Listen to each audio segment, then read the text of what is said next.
ரிஷபராசி என்பர்கள் ரிஷபராசி என்பர்கள் இந்த வீடியோ பார்த்துட்டு இருந்தீங்க அப்படின்னா இந்த வீடியோ தான் உங்களுடைய வாழ்க்கையில் ஒரு மிகப்பெரிய டேர்னிங் பாயிண்ட் அப்படின்னு சொல்லலாம்.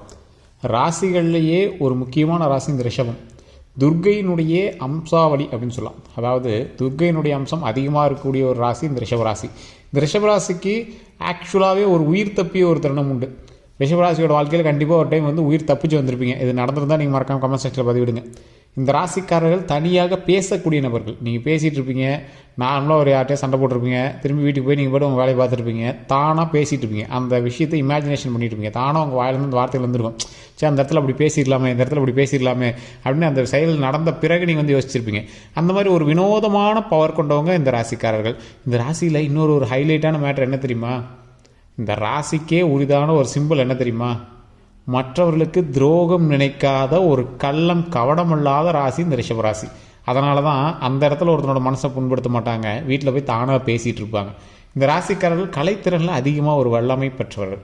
கலைத்திறன் அப்படின்னா உங்களுக்கு பாடலோ இல்லை ஏதோ ஒரு விஷயம் நல்லா வரும். ஆனால் நீங்கள் அதுக்கு தகுந்த தொழிலுக்கு போயிருக்க மாட்டீங்க, அதை நீங்கள் எஸ்டாப்ளிஷ் பண்ணிருக்க மாட்டீங்க. உங்களுக்குள்ள ஒரு தனி திறமை இருக்கும், அந்த திறமையை நீங்கள் பெருசாக எக்ஸாக்ரேட் பண்ண மாட்டீங்க. இந்த ராசிக்காரர்கள் அவருடைய வாழ்க்கையில் அவங்களுடைய ஹிஸ்ட்ரி அப்படின்னு எடுத்து பார்த்தா கஷ்டம் துரோகம் இதான் சந்திச்சிருப்பாங்க. வாழ்க்கையில் மிகப்பெரிய கஷ்டங்கள்லாம் சந்திச்சவங்க யார் அப்படின்னா முக்கியமான ராசிகளில் இந்த ரிஷபராசி வந்துடும். தாய் தந்தையினோட சப்போர்ட் இல்லாமல் சுயம்பாக வளர்ந்து வந்த ராசிகள் யார் அப்படின்னா இந்த ராசி ஈஸியாக வந்துடும்.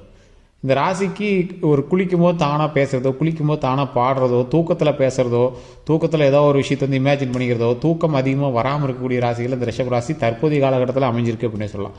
தற்போதைய காலகட்டம் இன்னும் உங்களுக்கு அதிகமாக தான் போகும். எப்படி இருக்கும் அப்படின்னா, நீங்கள் ஒரு விஷயத்தை ரொம்ப மைண்டுக்குள்ளேயே போட்டு குழப்பிட்டு இருப்பீங்க.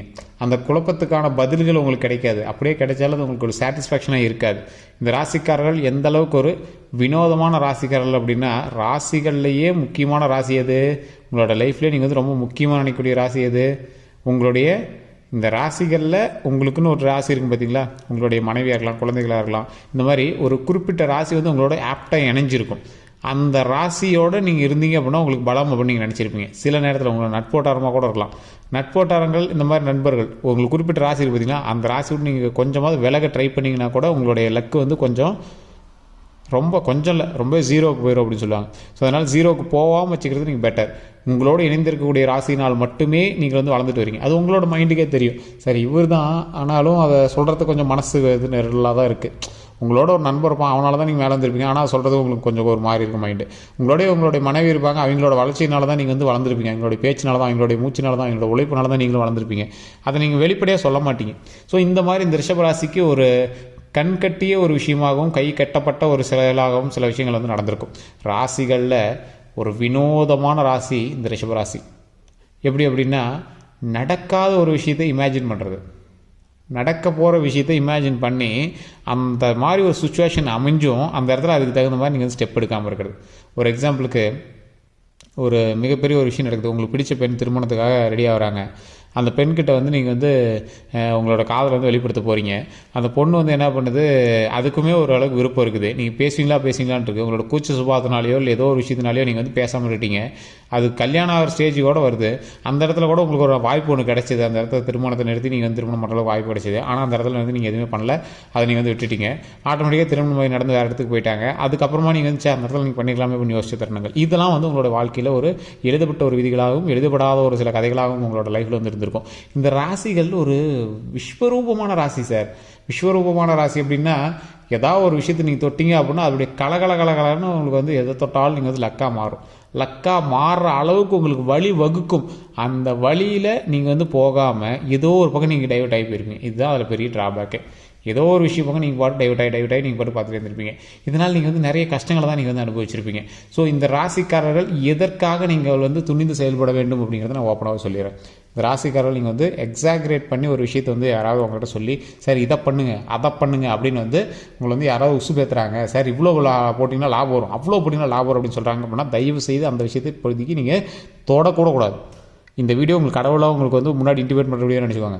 உங்களுக்கு ஆக்சுவலாக இந்த ரிஷபராசியாளுக்கு ஒரு இன்டிமேஷன் முன்னாடியே தெரியும். ஏதாவது ஒரு விஷயம் உங்களுக்கு தவறாக நடக்கும்போது அப்படின்னா உங்களுக்கு முன்னாடியே ஒரு இல்யூஷன் சொல்லுவாங்க. எப்படி சொல்லுவாங்கன்னா, ஒரு இன்ட்யூஷன் சொல்லுவாங்க.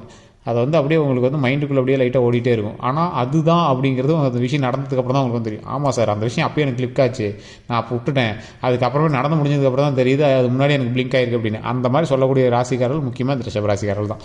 காரணம் என்ன அப்படின்னா, எங்களுக்கு அது ஒரு பவர். ஏதாவது ஒரு விஷயம் நடக்குது போது அது நடக்குது அப்படின்னா முன்னாடி வந்து இன்ட்யூஷன் மூலமாக அது வந்து ஈஸியாக கண்டுபிடிச்சிருவாங்க. இந்த ராசிக்காரர்களுக்கே வலுவான ஒரு விஷயம் ஒன்று இருக்குது. என்ன தெரியுமா? எப்பேற்பட்ட செயல்கள் இருந்தாலும், எப்பேற்பட்ட ஒரு விஷயம் நடந்தாலும் அந்த விஷயத்துக்காக போராடி ஜெயிப்பாங்க.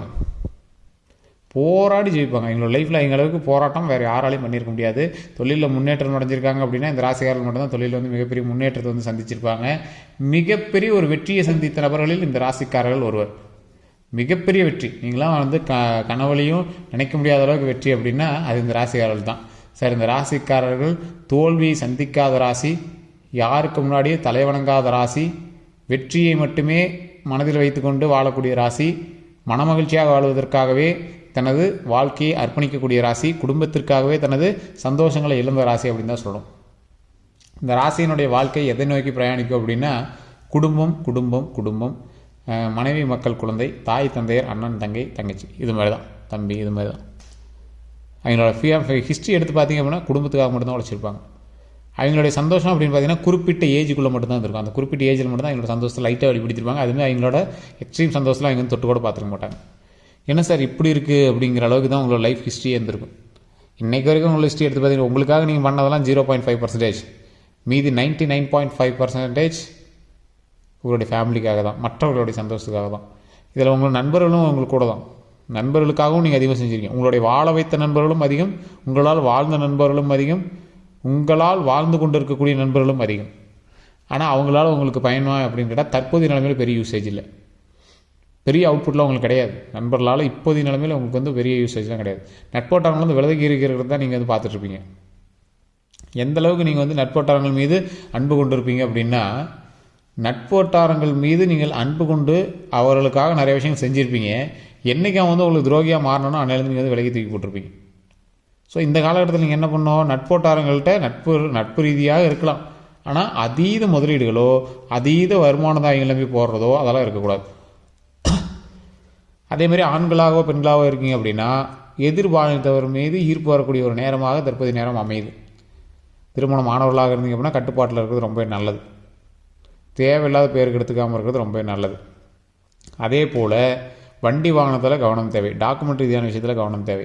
டாக்குமெண்ட் ரீதியான விஷயத்தில் எந்த மாதிரி கவனம், உங்களுடைய டாக்குமெண்ட் யாராவது சைன் பண்ணியிருக்காங்க, செக் யாராவது சைன் பண்ணியிருக்காங்க, உங்களோட கேன்சல்டு செக் வேறு எங்கேயாவது போயிருக்கு, இல்லை அந்த செக்கில் வேறு ஏதாவது வந்து மென்ஷன் ஆகிருக்கு, இல்லை அந்த செக்கு இல்லாமல் வேறு ஏதாவது ஒரு விஷயம் வந்து உங்களுக்கு நடந்திருக்கு, ஏதோ ஒரு கேஸில் உங்களுக்கு வந்து பேர் இன்வால்வ் ஆகிருக்கோ, இல்லை ரேஷன் கார்டில் பேர் மாறி இருக்கோ, இல்லை எஸ்ஐஆரில் ஏதோ ஒரு காரணத்தினால உங்களுடைய பேர்கள் வந்து டாக்குமெண்ட் ரீதியான விஷயத்தில் கொஞ்சம் வந்து அலைஞ்சிட்டு இருக்கும். பேர் வேறு இதில் பஞ்சாயத்தில் வந்திருக்கும், ஏதோ ஒரு காரணம், பட்டாவில் பேர் மாறி இருக்கும், இந்த மாதிரி விஷயங்கள்லாம் இருக்குல்ல, அது ஏதோ ஒரு காரணம் இருக்கலாம். ஸோ அப்போ நீங்கள் என்ன பண்ணணும், எச்சரிக்கையாக, நிதானமாக, கொஞ்சம் பொறுமையாக எதை செய்தாலும் கவனமாக செய்தால் வெற்றி நிச்சயம். அதே போல் ஸ்டார்டிங்கில் நீங்கள் தடங்களை சந்திக்காமல் நீங்கள் எந்த விஷயமும் பண்ண முடியாது. ரிஷபராசியை பொறுத்த வரைக்கும் கண்டிப்பாக ஒரு தடங்களாக சந்திச்சிருப்பீங்க. 4-5 பேர்கிட்டையாவது கேவலப்பட்டு தான் உங்களோட லைஃப்பில் நீங்கள் வந்து முன்னேறுவீங்க. ஓப்பனாகவே சொல்லலாம். என்ன சார் இப்படி சொல்கிறீங்க அப்படின்னா, இந்த ரிஷபராசிக்காரர்கள் கேவலத்தை சந்தித்தால் மட்டும்தான் வெற்றியை இங்கே வந்து சந்திப்பாங்க, மகிழ்ச்சியை சந்திக்க முடியும். அது எங்களோட ஹிஸ்ட்ரி, எழுதப்படாத ஒரு விதி. அது ஒன்றும் பெரிய பிரச்சனைலாம் கிடையாது. கடவுள் அந்த விதிக்கும் நல்ல ஒரு நன்மையை தருவார், சந்தோஷத்தை தருவார். அப்போ நீங்கள் என்ன பண்ணோம், இறைவனை வழிபட்டே ஆக வேண்டும். ரிஷபராசிக்காரர்களுக்கு இறைவன் தான் துணை. உயிர் பயத்திலிருந்து நீங்கள் விலக வேண்டும் என்றால் ரிஷபராசிக்காரர்கள் துர்க்கையம்மன் வழிபாடு கட்டாயம். 2 நெய் விளக்கேற்றி துர்க்கையம்மனுக்கு முன்னாடி வணங்கி பணிந்து வணங்க வேண்டும். அதே போல் இந்த ராசிக்காரர்கள் தடங்களை நிவர்த்தி செய்ய வேண்டும் என்றால் தட்சிணாமூர்த்தி வழிபாடு, கோயிலுக்கு நீங்கள் சுற்றி வரும்போது தட்சிணாமூர்த்தி வழிபட்டு தட்சிணாமூர்த்தி நெய் விளக்கேற்றி கொண்டக்கடலை வச்சு பூஜை பண்ணிவிட்டு அங்கே இருக்கிற ஒரு 10 பேருக்கு வந்து அன்னதானம் பண்ணிங்க அப்படின்னா ரொம்ப நல்லது. அதை தாண்டி நீங்கள் அப்படியே சாமி வணங்கிட்டு வரும்போது, தட்சிணாமூர்த்தி வணங்கிட்டு அப்படியே சுற்றி வரும்போது துர்க்கையம்மன் இருப்பாங்க, துர்க்கையம்மன் நெய் விளக்கேற்றி வழிபட்டு அங்கே சர்க்கரை பொங்கலோ அல்லது சர்க்கரை பொங்கல் செய்து அங்கே இருக்கக்கூடிய மக்களுக்கு யாரோ ஒரு 10 பேருக்கு நீங்கள் வந்து கொடுத்தீங்க அப்படின்னா ரொம்ப ரொம்ப நல்லது. அங்கே இருக்கக்கூடிய ஒரு பெண்ணுக்கு சிகப்பு புடவை வாங்கி நீங்கள் வந்து கொடுத்தீங்க அப்படின்னா ரொம்பவே நல்லது. அந்த ஒரு விஷயம் என்ன அப்படின்னா, ரிஷபராசிக்காரர்கள் தயவு செய்து உங்களுடைய ஜாதகத்தோட்டையும் செக் பண்ணுங்கள். தசாபுத்தி கரெக்டாக இருந்தது அப்படின்னா உங்களுக்கு வந்து மிகப்பெரிய வரலாறே காத்துட்ருக்கு. மிகப்பெரிய சாம்ராஜ்யத்தையே நீங்கள் வந்து கையாளுற அளவுக்கு உங்களுக்கு வந்து வரலாறு காத்துட்ருக்கு. அதே போல் இந்த ராசிக்காரர்கள் உங்களுடைய லோக்கலில் நீங்கள் பார்க்குற ஜாதகம் வந்து உங்களுக்கு செட் ஆகலை, சரி சாட்டிஸ்ஃபை ஆகலை அப்படிங்கிறவங்க மட்டும் கீழே கான்டாக்ட் நம்பர் டீட்டெயில்ஸ் கொடுத்துருக்கோம். இது வந்து உங்களுக்கு ஒரு மிகப்பெரிய ஒரு ஆப்பர்ச்சுனிட்டி அப்படி தான் சொல்லணும். ஏன் அப்படின்னு கேட்டிங்கன்னா, அடுத்து உங்களோட லைஃப்பில் என்ன நடக்க போகுதுங்கிறத A to Z கணிச்சு சொல்லக்கூடிய ஒரு பிரபலமான ஒரு ஜோதிடர் நம்பர் தான் கொடுத்துருக்கேன். சார் இப்படி ஒரு விஷயம் இருக்கா சார், அடுத்து இப்படி நடக்கிறதெல்லாம் தெரிஞ்சால் நாங்கள் முன்னாடியே கான்டாக்ட் பண்ணியிருப்போம் சார் அப்படிங்கிற அளவுக்கு நீங்கள் வந்து யோசிப்பீங்க. அந்த அளவுக்கு ஒரு பிரபலமான ஜோதிடர் நம்பர் தான் கொடுத்துருக்கேன். 200க்கும் மேற்பட்ட ஜோதிடர்களுக்கு ஆசா, அதுதான் ஹைலைட்டு. அப்பேற்பட்ட ஒரு ஜோதிடர் நம்பர் தான் கீழே கொடுத்துருக்கேன். உங்களுக்கு வேணும்னு ஜஸ்ட் கால் பண்ணி கேட்டுருங்க. எல்லோருக்கும் நன்றி.